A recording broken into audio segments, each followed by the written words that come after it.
so I didn't dress up. Um, I'm coming to you straight from my hoodie at home, but I thought this was perfect because I won't get you sick. So the fact that we're on Zoom worked out perfect. So how's everyone? Well, we let a few more people get on if they're going to. Everyone's doing good. Everyone's safe out there in the snow.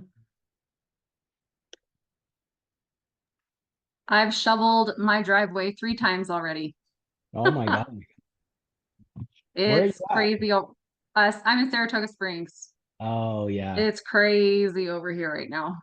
Oh wow. Yep, a lot of snow today. A lot of snow. Everyone else doing good?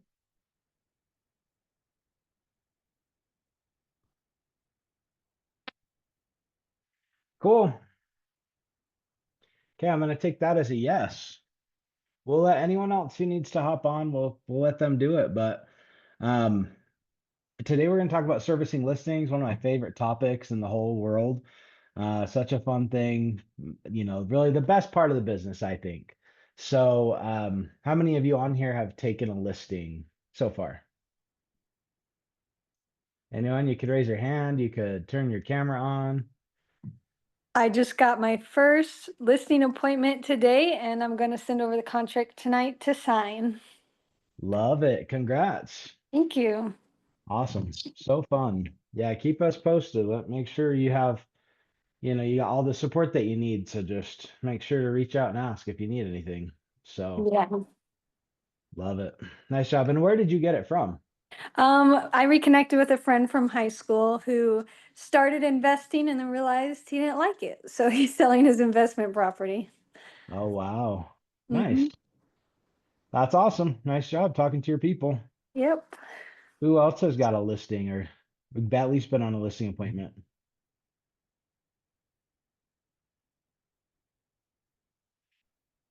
No one? Would you like to? All right. Well, at least I know Rebecca's on here. I saw her, so I know she's on here. Okay, cool. So what I'm going to assume here, you guys correct me if I'm wrong. I'm going to assume you've already had a class about how to take listings. Is that right? So like how to do listing consultation, all that stuff. Is that right?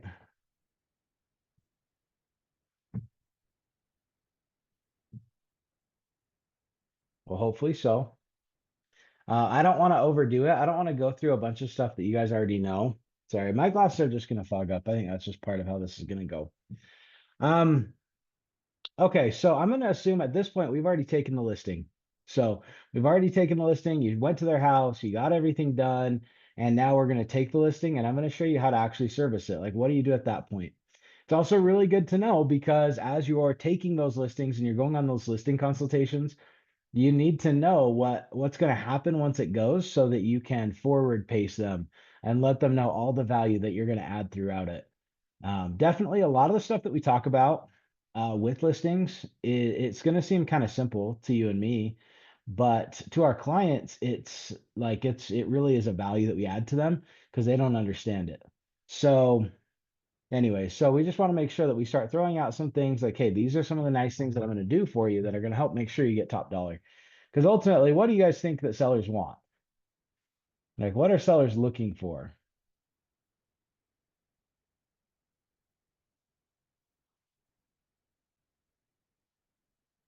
Any guesses?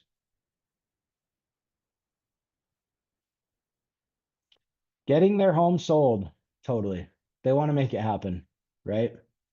And I actually think that's a great point because I would say that is their number one thing, getting it sold. They want to make it happen. So people don't normally sell their listings for fun. They sell it because they want to get them sold. And caddy top dollar, yep, 100%. So I would normally say top dollar is their top item, but the honest truth is, like that's kind of more so how I feel deep down. But the honest truth is they do need someone that can get it done. Like if they made a few dollars less, but you got it sold, that may be more helpful to them than if you tried to get them more money and it didn't sell. So it's really interesting. I think they're both good answers. And I do always tell them top dollar. I assume that they kind of just know that realtors get your house sold. Like that's just part of the deal, right? But you and I know that houses also expire. They don't sell. They come way down below their actual value if it's not done correctly. So there's a lot of things that we have to do to make sure that they get top dollar and it actually gets sold. So I'm gonna go through at first. Is anyone on here? Do you guys feel 100% set on the forms that you do? Because I don't want to go through those if you guys are totally good about it. But if you want me to run through that real quick, I normally would. Probably the first one to give me a vote is gonna win. Do you want to go through forms or do you not want to go through forms? Have you uh, assumed that you've already got them? Okay, yes, please. Awesome. Okay, let's do it. I'm not going to take forever. It's not a forms class, so don't worry. But I just want to go through. So once you go to your listing appointment, you've decided to work together, you've got a meeting of the minds. Um, then you need to have them sign their paperwork, right?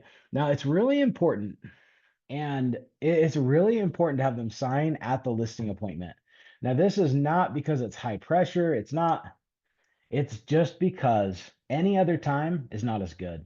Like if you have them sign at the home, you've already gone to their house. You did the whole consultation. You walked their whole house with them. You showed them what the process is going to look like. You got them to agree to hire you. And then they sign the forms. That's like the most natural time, right? Like it's just boom, boom, boom. At the end, okay, we talked about what we're going to do. Now let's go ahead and do it.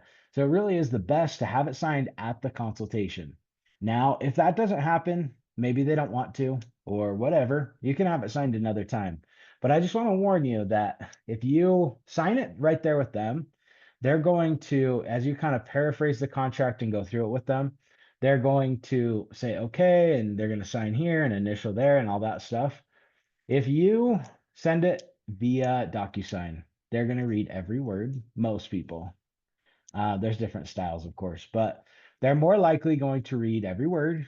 They're going to have a million questions. They're going to be a little more hesitant just because there's so much on there, and you're not going to be sitting there with them to be able to make them feel comfortable and give them explanations on stuff and whatnot. So, highly, highly recommend getting it signed in person at the home. Okay. Um, the forms that you're going to have signed, really simple. Exclusive right to sell agreement. That's the main listing agreement, right? Your wire fraud alert disclosure, your ABA, affiliated business, uh, affiliated business arrangement, or it's not arrangement, but affiliated business something. And then MLS listing exclusion form. I will say that is one of my kind of secret weapons that I use a lot, and not everyone does. So I'll give you that as a little bit of a secret. So exclusive right to sell, wire fraud, alert disclosure, the ABA. Um, those are all documents that you need to have them sign, right? Has anyone seen an MLS input sheet?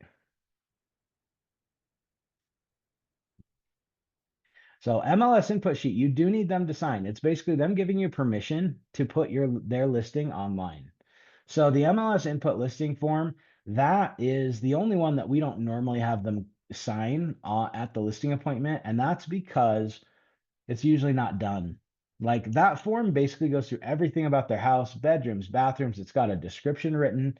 There's so much stuff on there, what the inclusions are, what the exclusions are, so many things, and they're usually not ready at the listing appointment. The listing appointment is just like the first time I'm seeing the home, right? So we don't normally have them sign it, but we do normally bring it, and we bring it as filled out as possible, the MLS listing input sheet. Um, Anyways, I want to give you my top trick that I've been using a lot lately. So when you list a home, normally you're not going to list it that day.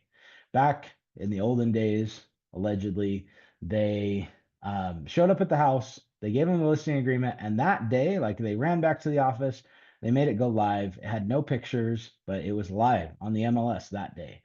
So that's changed a lot. You know, just the way that we do things. We don't want our listing to drip onto the market. We don't want it to pop up and then add some pictures and then add a nice description a few days later. We don't want that. We want it to be ready to go, and when it hits the market, it just explodes on the market.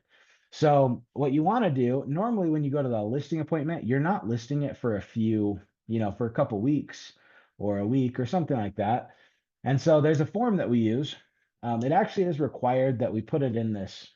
It's kind of required, but people don't really use the form anymore. There's just an online version. But there's an actual form called the MLS listing exclusion form. And what it says is, hey, by signing this, you're saying that you don't want us to market your home. You don't want us to put it on the market yet. We're not going to find any buyers for you. Like it's just not on the market yet. And so what I've been doing lately is I'll put that at the very front of my listing packet as far as forms. And that MLS listing exclusion form, this is what the conversation sounds like. Like, hey, that all sounds good. Excited to work with you. Sounds like we're going to be putting it up on the 22nd of the month. It's going to be great.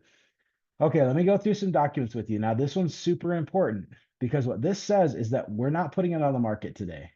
We're not going to be running buyers to your house. You will not find your house on the internet. Like your house will not be up to the public yet. So I need you to know that. Like we're not going to be marketing it.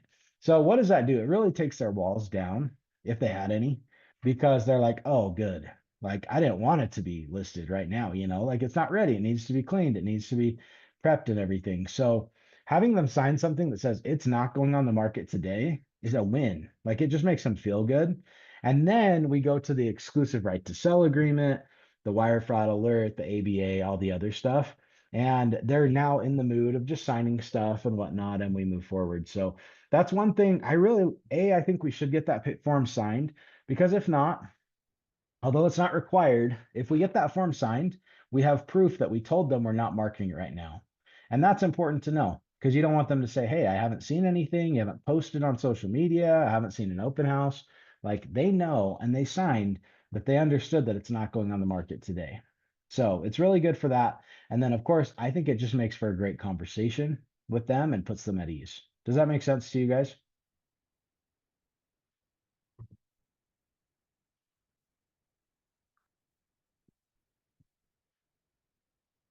Well, hopefully so.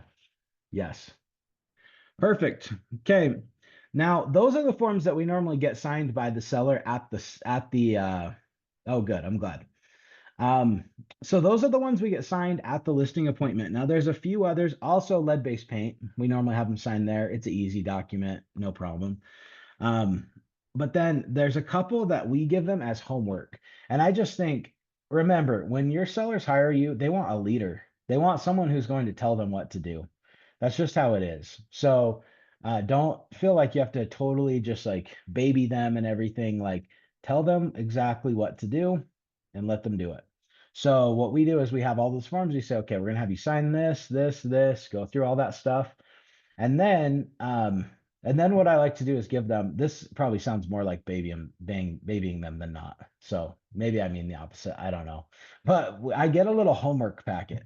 So the homework packet is the seller property condition disclosure and the seller payoff info sheet. Seller property condition disclosure, I say, hey, I'm gonna give this to you tonight to start filling out. It's about 16 pages long. I think it's maybe 15 right now. It's changed a lot, but I say like, hey, it's like 16 pages long. It's going to take a long time to fill out. So I always give it to you on the first meeting so you can start working on it. I don't need it until the photography is done, but I just want to give it to you now. So that's one of the homework pieces. And the other homework piece is the seller payoff info sheet. Now, seller payoff info sheet is interesting because it depends on which title company you use. So whoever your title person is, I know Marcel is just an awesome resource for all of us. He's right in well, he services all three of our Salt Lake offices. So South Valley, Utah Realtors, and Salt Lake. Um, it does a really good job and whatnot. But what you got to do is just reach out to your title company and say, hey, can I get a seller payoff info sheet? And they might say, oh my gosh, you've been talking to Nick, haven't you? They might actually say that. But the nice thing about it is I have my sellers, I give it to them as homework ahead of time. It's got a lot of information that it needs from them. It actually needs their social security numbers, it needs their loan numbers. Like it's a very in-depth document. So I give that to them up front and say, hey, I'm giving this to you so that you can start working on it. I don't need it until we actually get your house on the market, but I'll give it to you now. So I like to give them a little homework. It helps so that they feel like they've got a job to do, and I've got my job to do, of course. So the other item that I bring, which I know if you're in the coaching program, you have access to this also. This isn't so much a form, but just one thing that we always bring to our listing appointment is a rentometer report. I don't know if you guys have used that before. The coaching program subscribes to it.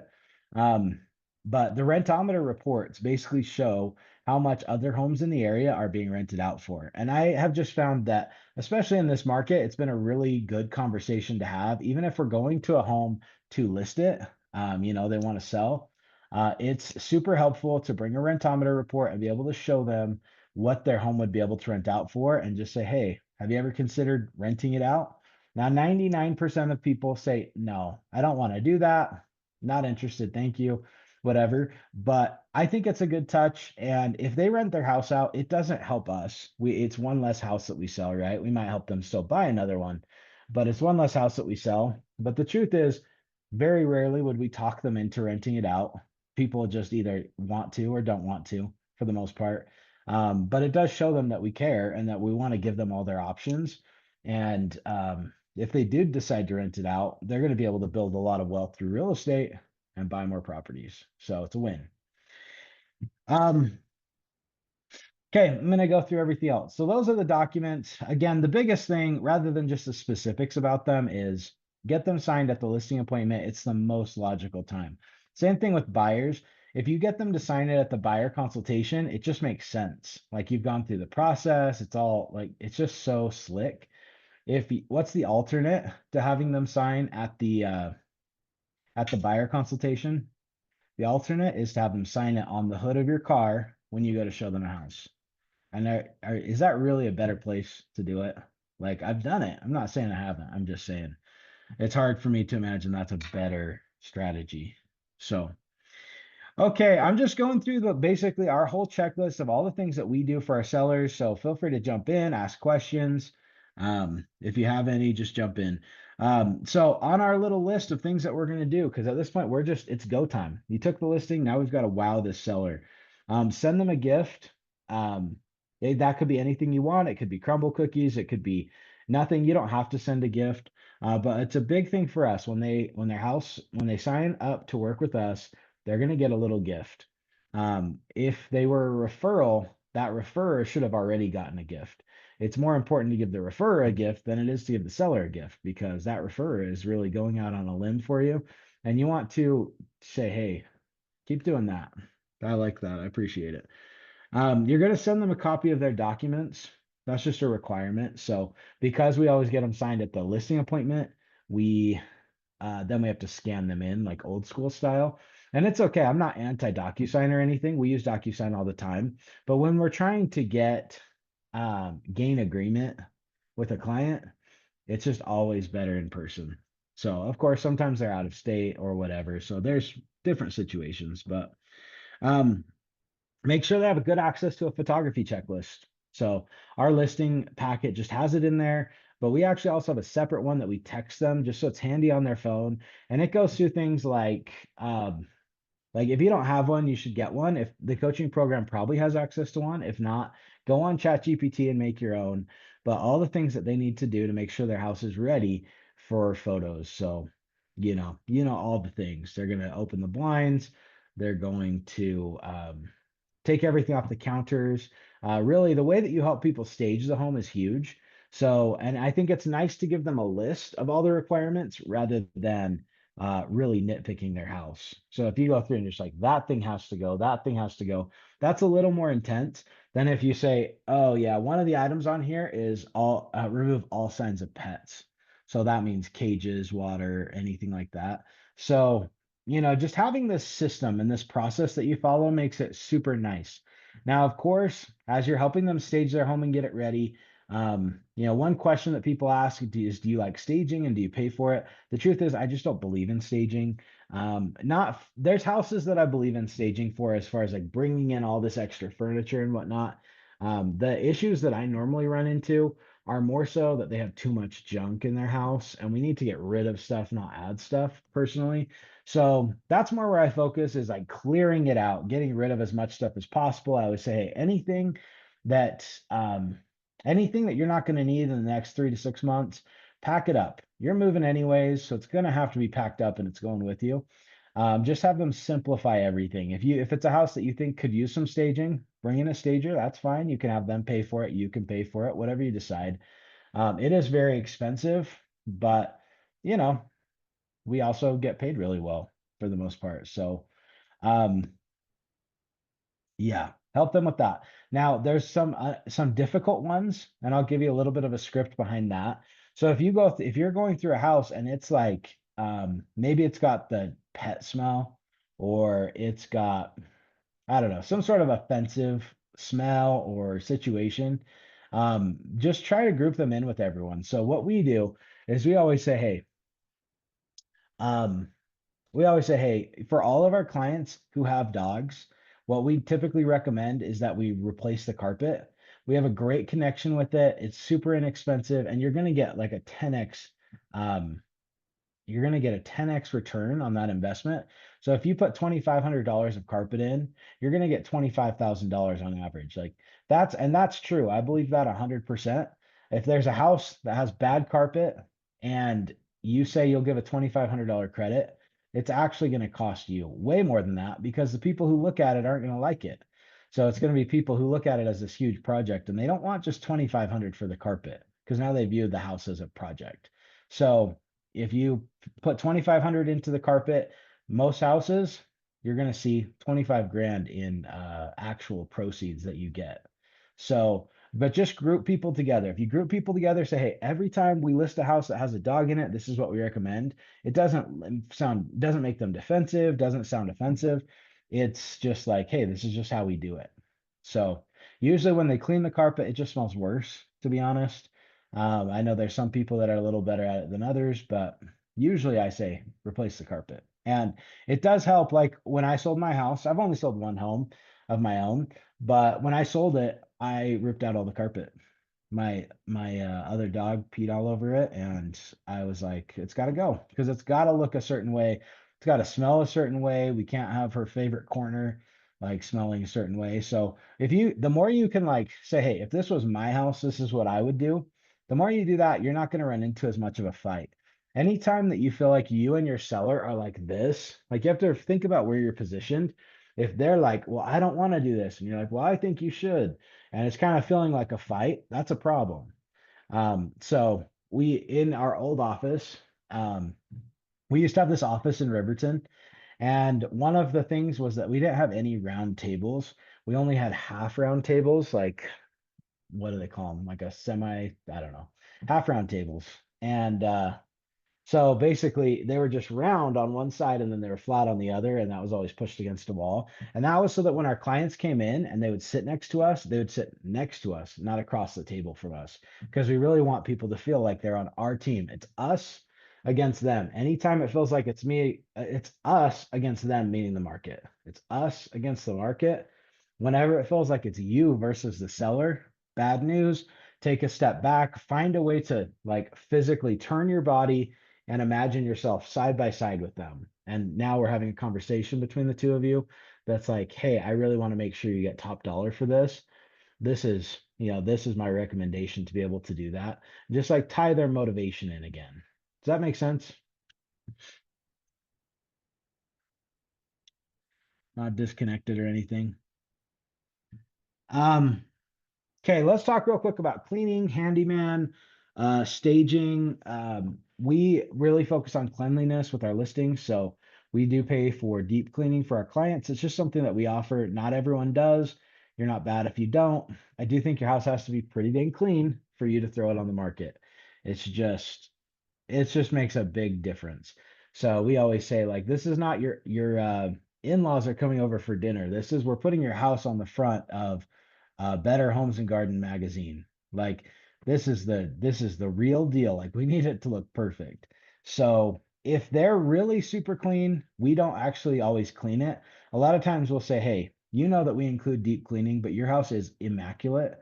So what we'll do is if you want, we'll just pay for the cleaning when you leave, so they can move out of their house, and we'll send the cleaners in to clean up behind them. So it's one less thing they have to worry about. So, because I don't want them to feel like they get a worse deal or something. So we still offer to pay for the cleaning, but we just say, hey, your house is immaculate. Why don't, would you rather us just pay for the cleaning as you leave? That'll make it a little more stress free. Because, if you've sold a house before, it's stressful to move and then you have to come back and clean. Usually it's not going to get cleaned that well, which is a problem. Um, But also it's just like you don't want to clean that house. You're excited about whatever new place you're going and you'll clean that one, right? So anyways, cleaning you could pay for, you don't have to. Handyman is your best friend when it comes to putting up new listings. Handymen are just super handy to have because they can do anything and they do it so much cheaper than, obviously not everything, but we're talking holes in the wall, touch up paint, trim, sometimes flooring and tile, stuff like that in bathrooms.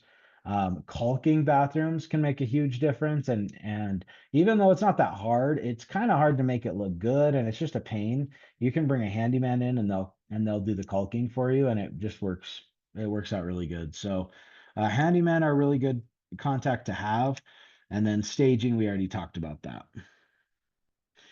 Photography. So let's talk about, it's getting kind of dark, so I'm trying to read my notes here. Photography. You got to have good photos. Hopefully I'm not the first one to tell you that. You got to have professional photography. Um, in my opinion, um, you just have to have professional photography. There's a lot of good photographers out there. Some are better than others. Um, as long as you get a pro that really knows what they're doing, look at the pictures, get some recommendations from the coaching program. You can ask me. I have a list of handyman that you could share with us. I do. At the end of this, will you remind me? I'm gonna write it here and hope that I remember, but yeah, right now I have one good handyman. I like to have like three or four, but handyman, just to be honest with you, they go in and out because they get busy and then they can't help anymore. And then some of them change jobs or like change professions or whatever a lot. So I have one really right now that's really good. They're doing like almost a full like a aesthetic remodel for a condo that we're listing in a few weeks. So I'll send you that. Absolutely. Okay, when it comes to photography, yeah, get some recommendations. I mean, I use Warren McCarthy. I think it's kind of safe to say his name around here because he's such a good guy. He's always at events and stuff. He does a really good job. He's not the cheapest. I also use, I used to use Simple Shoot Media. They can list your house for like $100. They can take 15 pictures for $100 or 25 for like $125. It's super inexpensive. It makes a world of difference. Like just spend the money to make sure it looks nice. It's a to get them the most money. You need the house to look good, but also it's your reputation and people notice that stuff. So you don't want your name on a house that's not looking good online. Um, when you get the photos done, make sure you send them to your seller first. They're almost always going to be thrilled about it because if you're hiring a pro, they're going to be like, wow, I've never seen my house look like that before. So they'll love it. But B, if there's something they don't like, if there's a picture of something that they just didn't like, make sure we always put them in a Google Drive and then share it with them. That way they can see it first. If there's some picture that they hate, then we can make sure that we don't put that up with their listing. So we like to give them the first right of refusal on that. And normally they just love the pictures and are so happy with them. So it's not a bad thing. Um, Okay, grand open house. So, just to give you a little bit of a timeline, I don't know if you guys have heard of this before, but the grand open house is basically a strategy that we use for the timeline to get the most amount of people in the house at once as possible. It's going to bring out people's competitive sides. So, typically we'll have pictures taken on Monday or Tuesday. There's usually a 24-hour turnaround, and then we'll actually list the property on Wednesday. Wednesday is like the day to list houses. So on Wednesday, we'll list the house. Typically, we won't hold showings on Thursday or Friday. And then on Saturday, we have a grand open house. We do it 11 to 2. That's just what we like. We also have a sign that's made that says open house this Saturday, 11 to 2. So it's nice. Like we want to use that sign and have it up all week. So we do that because it's like a printed sign. It's not one of those right in the time signs. But we do 11 to 2. You can do 10 to 2. You can do noon to 2, whatever you want. If it's downtown, do it on a Sunday. Um, but for the most part, we're going to list on Wednesday, grand open house on Saturday, and get as many people through as possible. So that means they're not going to be able to see it Thursday or Friday. They're going to get excited about it. They're going to bring their family and their realtors and everyone, and they're all going to come walk through on Saturday, which is going to make whoever's there feel like the house is in demand, right? So that's the grand open house strategy. When it comes to open houses, I won't go into all the details because I know that there's another class just for that. But you just have to, open house is what you make it. Um, it just is what you make it. If you go talk to all the neighbors, if you go put up a million signs and knock on the doors and meet the people, they're going to see you as a pro in their neighborhood and you're going to get lots of good contacts and build business. If you're just hoping that it's a hot property and people come through, you're probably going to be disappointed somewhat frequently. And even if there are a bunch of people that come through, if you're not super prepared to handle it, you're probably still not going to get deals out of it. So be pretty particular about that. And also set good expectations with your sellers about open houses. So we like to have a policy, like we just like to have a system. Like, hey, whenever we list a house, we list it on Wednesday, and on Saturday we have the grand open house. And sometimes people are like, oh, I think I want to list it on Thursday or on Monday. I don't say no, you can't. I just say, hey, I totally understand. We've been doing this for a while and we've seen how much more activity we can get on your property by following this program. We'll do whatever you want. It's your house, but this would be our recommendation. It's going to make it as easy as possible for you and make sure you get top dollar. Sellers don't really argue with that, right? And they want you to have a plan. They don't want you to fly by the seat of your pants. They want you to have a plan. So set good expectations. So we like to do a grand open house when it first gets listed. And then we don't do another open house until we do a big price reduction. So so if you just set that precedent, like, hey, we do the grand open house, and then after 10 to 14 days, we're gonna assess the price. If it looks like we're getting the activity, if we're getting the activity we need, then we'll keep it where it's at. But if we're not getting the showings that we need, or we're not getting the offers that we need, we're gonna do a price reduction. And when we do that, we're gonna relaunch and do an open house. So what this saves you from is from having to do an open house every Saturday till the day you die. And sometimes people will do like one the first day it's listed, or the first Saturday it's listed, and then they might do it the next Saturday that it's listed. And then it starts to feel like, well, I don't know. So far it's been listed and we've had an open house every Saturday. So it kind of starts to feel like a pattern to them. And then they might feel some sort of way if you're not hosting their open house again that next week. So have a process and just set the expectations. And it's really nice because that way, when we're negotiating a price reduction, if we're like, hey, we're not seeing the offers and we're not seeing the showings that we need to better position ourselves in this market. And then say, hey, we're going to recommend a price reduction of $25,000. When we do that, we'll relaunch it. It'll be like a brand new listing. We'll do a grand open house again. That way it sets good expectations for them and it helps us to get the price reduction because it's not just, hey, you need to reduce price. Sellers a lot of times will say, oh, my agent just all they would tell me is that we need to reduce price. And so you're almost trading them like, hey, you need to reduce price that because of the way the market is telling us we've got to reduce price. We reduce it 25 grand and I'm going to do a whole grand open house, relaunch your listing. Like it sounds much more appealing to a seller. You guys don't have a lot of questions. Feel free to throw them in if you do. Yeah, make sure you use signs for an open house, of course. Sign in lockbox. I won't go way into that, but you need a sign in lockbox, of course. Um, that's just something that you need. Listing home warranty. So home warranty companies, most of them, not all, but most of them will do a free listing home warranty. It just covers the house while it's listed.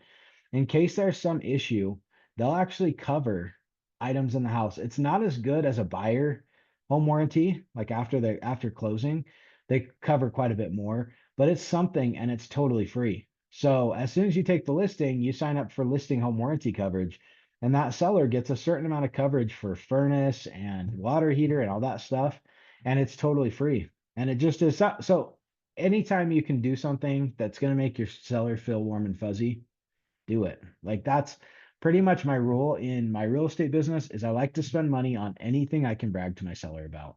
If it's something that makes me look good to my seller, I'll pay for it. If it's not, if it's something that just everyone else does or whatever, but it doesn't make me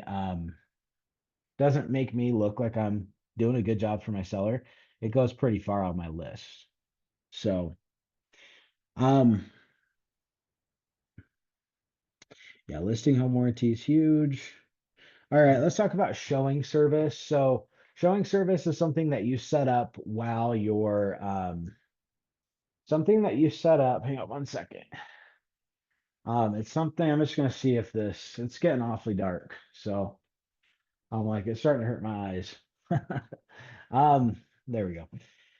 Um, Showing service is something that I would highly recommend. Most people, I think, have consolidated to aligned showings, which is right on the MLS. What that is just an electronic way to set up showings. So, um, we set it up with our sellers. So we set up our sellers contact info, like our sellers phone number, email for both sellers or however many sellers or tenants there are.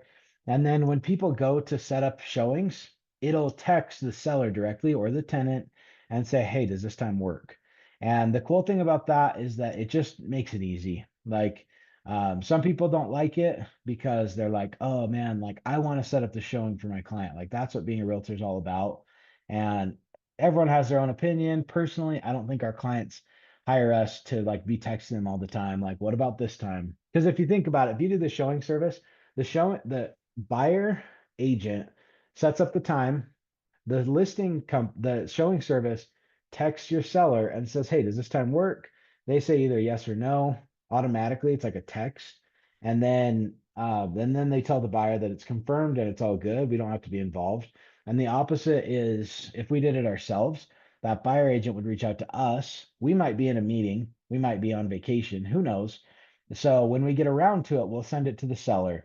Then the seller, when they get around to it, they'll send it to us and say yes or no. And then we'll pass it on to the buyer's agent. And if they want to change it, it's a whole ordeal. So the showing services make it very easy for buyers to see your home, which is what you want. You want accessibility. You want to make it easy for them. So use the ding showing service. And yeah, there's two on the MLS. Maybe, I think there's still two, aligned and central. No, not centralized. Showing time and aligned. Just pick aligned. And if showing time is gone, even better. I can't remember, honestly. Um, okay, now that your home is officially listed, like it's listed, it's got the showing service on there, everything's good. You want to go list it on other websites. That could be KSL Homes. We list ours on KSL Homes. We do get some leads. We used to get more, and now it's paid. I think it's $40 a house. We still pay that. We don't get a lot of leads on it, but we're trying to get people to see our house, and KSL is pretty big here. Facebook Marketplace has definitely got bigger. So we get more leads from Facebook Marketplace than KSL, and Facebook Marketplace is free. So that's kind of nice. Um, but of course, Facebook Marketplace, it's just like selling anything else on Facebook Marketplace. You put the house up there, and then people say, is this available? And then you say yes, and then they don't ever respond to you. So it's kind of a full-time job, I'm not gonna lie, like just following up with them. But I pretty much just every day when I go in there, if I have a lot of listings or if I have an active, like a pretty active listing at the time, I will just go in and I'll respond to everyone. Even if I was the last person to text them or to message them on there, like if the last message I sent was, yeah, it's still available. When do you want to come take a look? So I just go through, I'll just find a chunk of them, like 20 or 30, and I'll just figure out a message like, hey, yeah, this house is still available. Do you want to schedule a time to see it? And I'll just copy and paste it to all of them. And it's a lot of work, but it's copy and paste. It's not high intensity or anything. And it does help me just keep up on those people because they just forget and whatnot. So we're not doing a bunch of deals from it, but actually, one of my new agents is I found that way. He reached out about a house and just turned out to be a really cool guy. And he's helping with some video stuff and whatnot. So it's been like there's cool relationships that I've gotten from there. I don't think we've closed a deal from it, but it gets your home seen.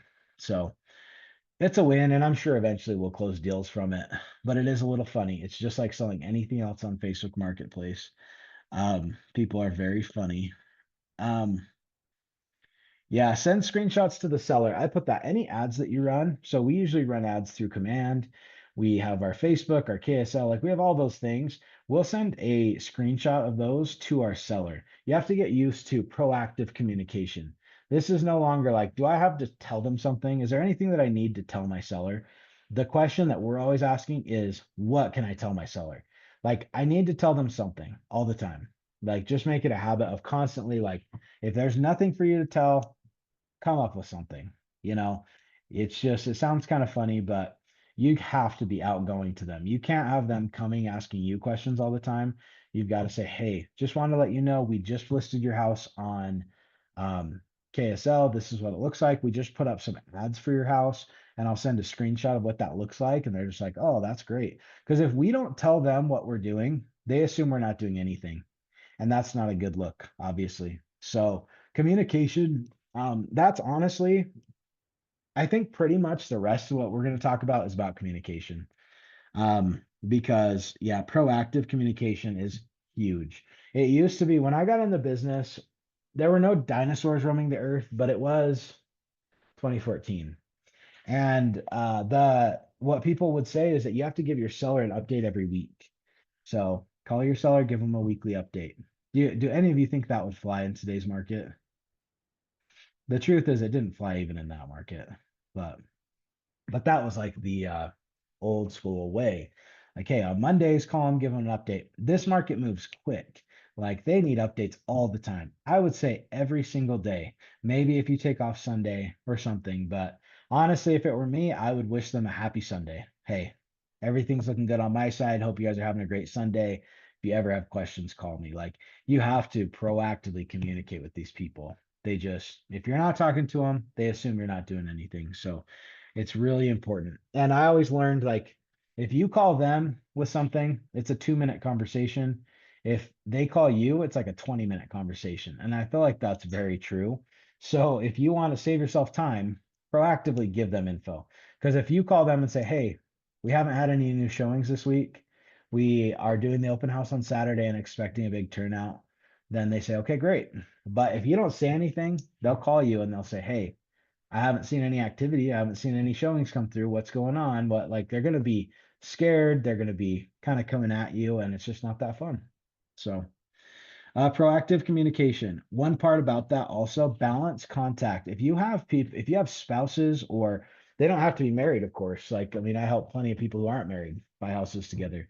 Um, balance communication. You can't just talk to the husband, you can't just talk to the wife or the friend or whatever. Like you cannot get zoned in on one person. Now, like I think it's just natural that you'll be a little tighter with probably one or the other, but you can't let them feel that. You really can't. You have to mix it up. If you called the one last time, call this one this time. They will know because imagine being the spouse that always gets the relay, but it's always from their spouse, not from their realtor. Like that's frustrating. And it could go any of the ways. But do balance it, especially important, of course, on divorces. If one of them feels like if you're helping the other one more, or you're talking to them more, or you're on their team, it's not going to work. So balance your communication with your people. Always have a group text. I do think it's pretty okay to text your people. You don't have to call every time. They probably don't want you to call every time. There's probably sometimes they do, but have a group text, have everyone in it. A lot of times people will move off of that group text. It happens to us all the time. It makes me so mad. But I'll text in the group text and then they'll text me back personally. And I'm just like, so I move them back. We're back in the group text with your spouse.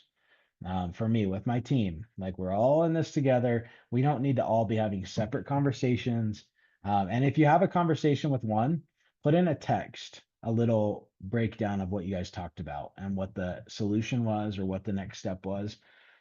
Keep everyone in the loop. Communication is just crazy important. Um, we talked about pricing. Yeah, just set the idea that we're going to price, we're every 10 to 14 days, we're going to review price. Um, that way, if we tell them, hey, your house is worth 725, period, and then we put it on the market for 725 and it doesn't sell at that, then it's pretty hard for them to price reduce because they're just like, I was just going off what you said. Like, were you wrong then? Are you wrong now? What's going on? So it's always, hey, based on this information, if it were my house, I'd be listing it at 725. Now, then we're going to see where it goes from there, what the market's going to tell us. If we have showings and offers, we're going to feel like we're going to be doing pretty good. As soon as those drop off, we're going to be looking at doing a price reduction, and we'll review that after 10 to 14 days. And that really looks like, I told you we always list on a Wednesday. So we also always price reduce on a Wednesday. And I didn't really tell why, but people are set up on listing alerts, right? And so everyone has their buyer clients set up on listing alerts. And so there's something about Wednesday, your listing goes live, they get an email about it. They can talk to their family, their realtor, whatever, get them scheduled for that Saturday open house. It works out perfectly. So the pricing is still the same. The pricing is for the same reason. You want to make sure that, that when you do a price reduction or even a price increase, it blasts that listing out to everyone else who has those parameters in their search. So it's almost like a new listing. Of course, they can see the days on market, but it's kind of like a new listing. So, um, I think we went through everything, honestly. Yeah, I'm actually going to pull up my handyman's contact info real quick since you had asked for it. Um, I'm gonna put that in the chat. And then you guys, I know you didn't have a lot of questions up to this point, or maybe I just wasn't reading the chat. I don't know. No, okay, we're good. But now would be the time to ask those questions. So when it comes to servicing listings, you have to have some burning questions in there that I didn't already cover.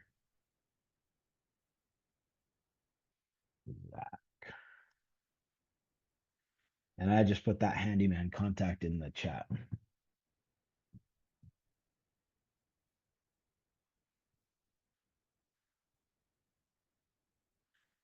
How do you feel about using AI to generate a bio for a listing? Well, I think it's good. Um, I mean, there's different layers of it. If you're good with AI, I think it's great. If you're not so good, sometimes it can be a little rough. Like you read them and it's just like, I don't think I would have written it that way. But honestly, we would say the same thing if they wrote it by hand, anyways. But AI is that's a whole topic that I'm not that great at, but I have gotten a little bit better. Like it can do so many things and figure out if you figure out like what voice you want it to be in, it'll help you a lot. So if you put in like if you put in the details about the house and then say write a listing description, read it, and then I would tweak it from there by saying, hey, make it sound a little more formal, or make it sound a little more casual, or make it sound funny, or like you're gonna have to tweak it a little bit, otherwise they sound very dry. And depending on how you have it set up and which AI you're using, it should learn your way a little bit, or you can do those I can't remember what they're called, but those like those prompts that you like pre-made prompts. Um, anyways, yeah, AI is super, super useful, but it takes a lot of practice, I think.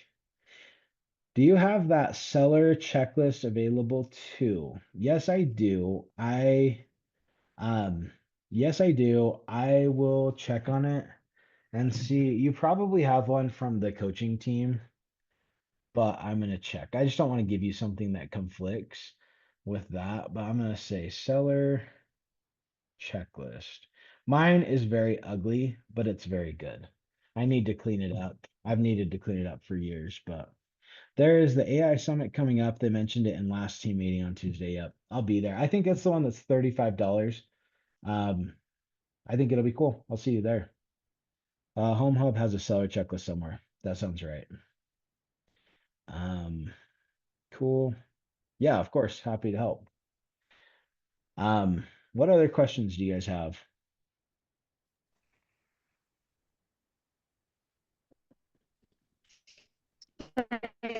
I had one, Kind of breaking up. Is that just on my I'm side not or? sure if you already answered. Sorry, my service is just in and out. The home warranty. Oh, no, it's my service. Sorry. Can you hear me? Yeah, about the home warranty. Sorry, just a question on the home warranty. How much is that? I know you mentioned you. It- It's breaking up again. Can you try putting it in the chat? Maybe Yeah. try to put it in the chat. I know you're asking about the listing home warranty. The listing home warranty is free. Um, Buyer home warranty is more. It's about like $700 these days, but they have different coverages. Lost you. I can't hear you for wherever you're rolling through. It's not cutting it tonight. So sorry about that. But yeah, you can throw it in the Yeah, chat or I'll do that. you can text me anytime. I'll put my phone number in here. You're welcome to text me anytime.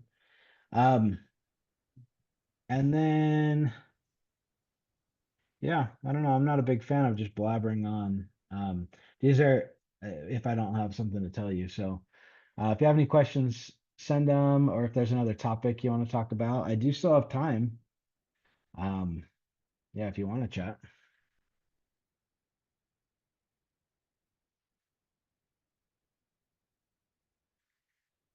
Anyone?